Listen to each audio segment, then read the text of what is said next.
I'm Andy with Integrity Data Insights. Stay tuned for 5 insights found while analyzing my text messages. Who's the most negative, and a shocking trend in profanity that you won't want to miss.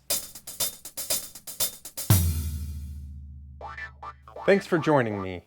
We start with the time of day the messages were sent as well as received.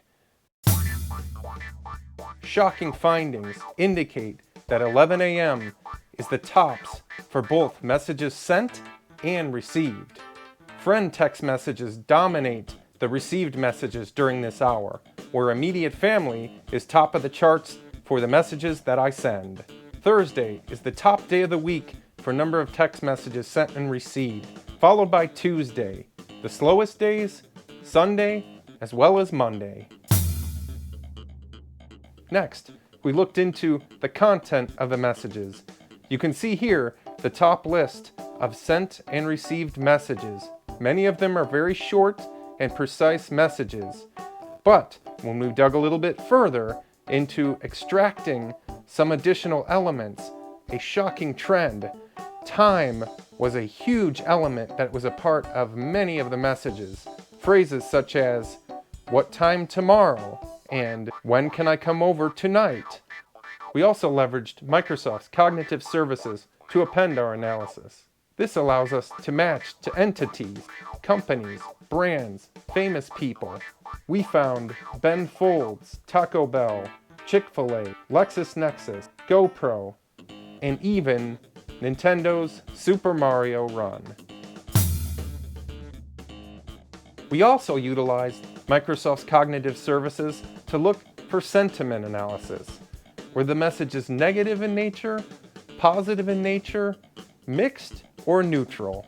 The coronavirus brought a shocking wave of negativity into my text message streams.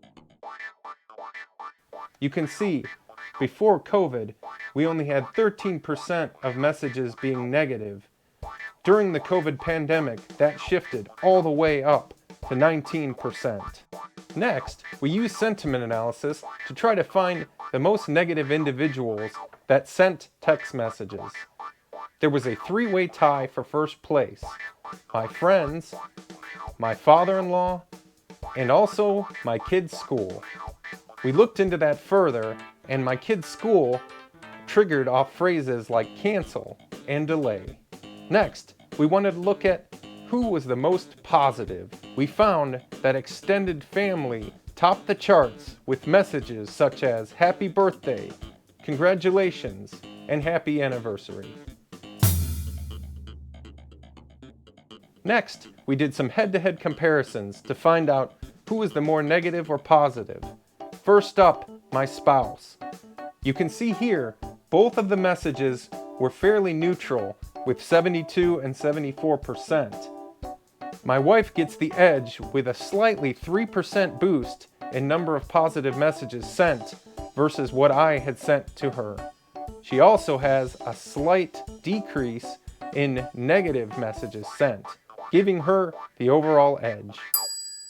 Next up, for head-to-head comparison, it's me versus my kid's piano teacher. Digging in, you can see the number of positive messages is almost deadlocked between us, but a shocking 31% of negative messages sent by me gives the piano teacher the edge. We reached out to both Deanna and the piano teacher, but have yet to receive comment. Finally tonight, we leave you with a shocking trend.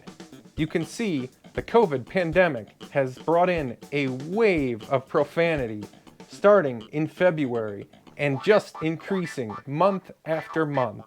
You can also see this is driven heavily by group text messages that also showed a huge spike during the same time frame. Thank you all so much for joining me. Once again, I'm Andy with Integrity Data Insights. We'll see you next time.